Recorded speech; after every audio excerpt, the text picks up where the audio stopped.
हे कपडे दुधापासून बनलेत. नेमके कसे? चला सांगतो. फाटलेल्या दुधापासून आतापर्यंत ताक, पनीर, दही वगैरे गोष्टी बनतात हे तुम्हाला माहिती असेल.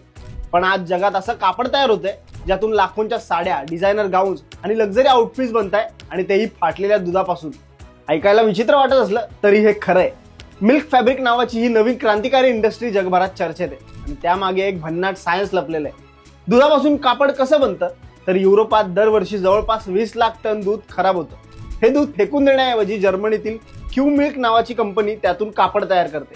त्यासाठी ते दुधातून केसिन नावाचं प्रोटीन काढतात. हेच महत्वाचं घटक आहे. हे प्रोटीन पाण्यात विरघळून स्पिनिंग मशीन मधून अगदी रेशम सारखे बारीक फायबर्स तयार केले जातात.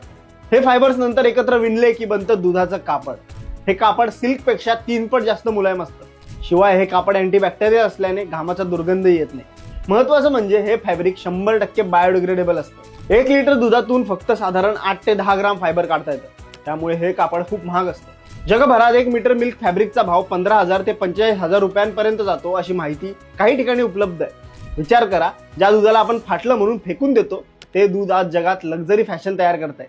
टेक्नॉलॉजी कुठे पोहोचले याचं हे भन्नाट उदाहरण आहे.